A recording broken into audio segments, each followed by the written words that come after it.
네, 이 시편은 아삽의 시입니다. 시편은 5권으로 이루어져 있고 제3권 처음부터 아삽의 시가 한 10편 이어지고 있습니다. 아삽은 레위인이었습니다. 또 다윗 시대의 인물이었습니다. 그는 다윗이 세운 찬양대의 대장이었습니다. 에단과 헤만이라는 인물들과 함께 찬송의 직무를 맡았었습니다. 다윗은 특별히 예배와 찬양을 사랑하는 사람이었습니다. 그래서 다윗의 장막을 예루살렘에 세우고 24시간 찬양하며 예배하는 사람들을 세웠었습니다. 그들의 지도자가 바로 이 아삽이었습니다. 그의 후손들도 대대로 찬양하는 직무를 맡았었습니다. 또 다윗성으로 법궤가 들어올 때에 아삽을 우두머리로 해서 찬양대를 조직했었습니다. 그때 에단은 재금을 쳤다고 합니다. 재금은 우리 앞에 이 드럼에 심벌즈, 챙하고 치는 그런 것을 재금이라고 할 수 있을 것입니다. 박자를 맞추면서 찬양을 진두지휘하는 그러한 모습이 떠오릅니다. 자, 그런데 오늘 시편을 보니까 이 아삽은 또 선지자와 같기도 합니다. 지금 큰 전쟁의 직면에서 다급하게 하나님의 도우심을 간구하는 기도를 올리고 있습니다.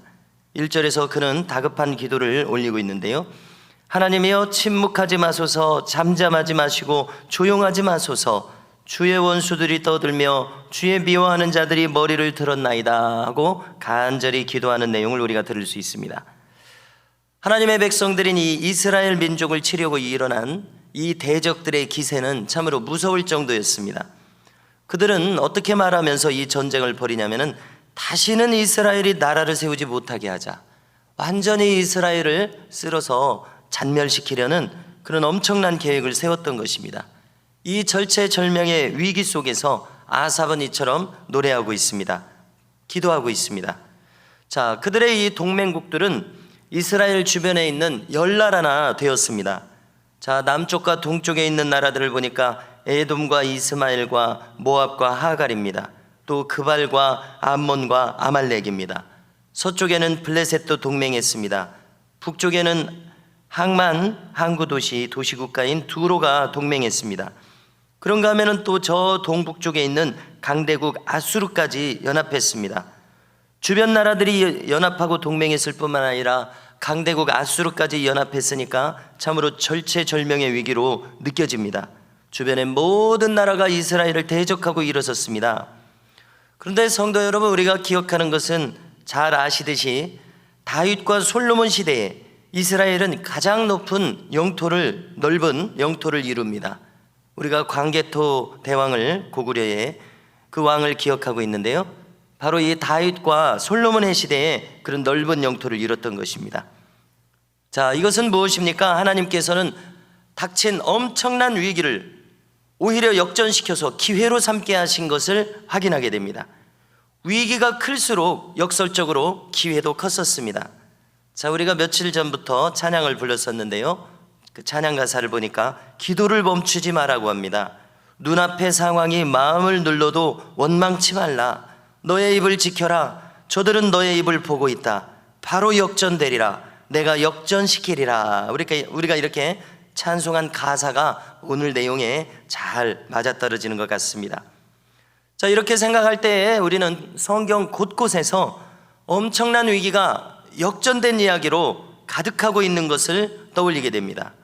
자, 한 가지만 예를 든다면 여리고 외곽에서 예수님께서 오셨을 때 눈먼 자 구걸하는 바디메오가 인파를 뚫고서 외칩니다.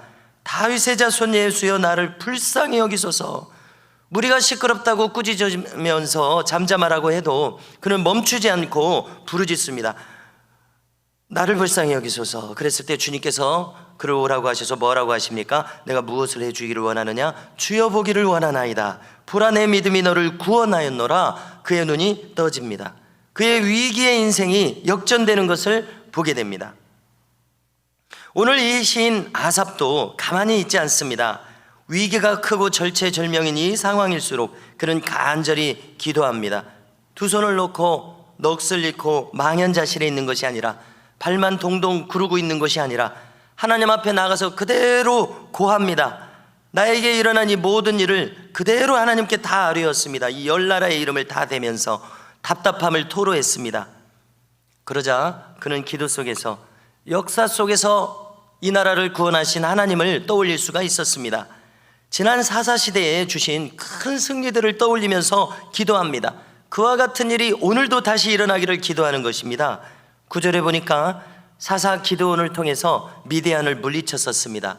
또 사사 드보라와 바락을 일으키셨었습니다. 자, 12절을 보니까 그때에도 그들은 어떻게 일어섰습니까? 이 하나님의 목장을 우리의 소유로 만들자. 그래서 남쪽에 이 미디안 족속들이 대군을 일으켜서 이스라엘의 남쪽뿐만 아니라 중부지방 북쪽까지 그들은 도륙하면서 추수한 것들을 싹 쓸어갔었습니다. 이 목장을 우리의 소유로 만들자. 속수부책인 이 이스라엘 사람들을 하나님께서는 부르짖으니까 사사들을 일으키셔서 승리를 주셨습니다. 그들의 군대 지휘자들은 오렙과 스앱, 세바와 살문나와 같은 사람들이었는데 오늘 이 아삽도 그 지휘관들처럼 저 이 열 동맹국의 지휘관들을 물리쳐달라고 기도하고 있습니다. 자, 시스라는 누굽니까? 가나안 왕 야빈의 군대 장관이었습니다. 그런데 그는 겐 사람 여인 야엘에 의해서 관자놀이에 말뚝이 박혀서 죽습니다. 하나님께서는 한 여인을 굳센 마음을 주셔서 일으키셔서 큰 공을 세우게 하실 수 있는 분이십니다. 누구라도 일으키셔서 일하고 싸우게 하십니다.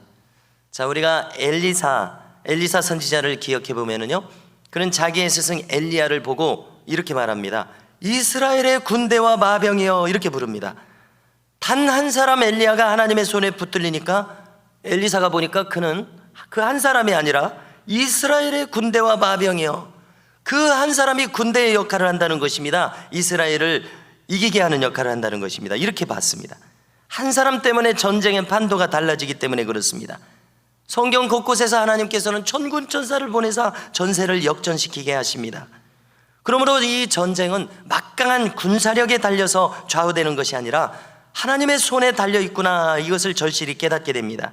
이것이 바로 이 이길 수 없을 것 같은 전쟁과 같은 위기를 당했을 때 우리가 하나님께 기도하며 나아가야 할 이유임을 깨닫게 됩니다. 이 10개국 연합국과 강대국 아수르는 참으로 압도적으로 보입니다. 그러나 13절 이하에서 기도하듯이 하나님께서 만일 광풍을 일으키시고 불을 놓으시면 그들은 검불과 지푸라기 같이 순식간에 타서 없어져 버릴 것이라는 믿음을 아삽은 가지고 기도하고 있습니다. 우리도 이 아삽과 같은 믿음이 불러일으켜질 수 있기를 바랍니다. 아삽이 믿는 이 하나님을 우리도 믿어야 되겠습니다. 아삽이 도우심을 구하는 이 하나님께 나도 도우심을 구해야 되겠습니다. 우리는 이 하루도 내가 무슨 일을 직면할지 알지 못합니다. 내 힘에 부치는 상황이 또 올지도 모릅니다. 그때 이 아삽처럼 우리도 하나님 침묵하지 마소서, 주의 도우심을 구하는 우리가 되어야겠습니다. 나의 기도를 반드시 듣고 어떻게든 무슨 방법이든지 반드시 응답하시는 하나님을 신뢰하는 자, 그가 기도할 수 있습니다. 그러므로 오늘도 이 은혜의 보좌 앞에 담대히 나아가는 저와 우리 모든 교우들 되시기를 주님의 이름으로 축복합니다.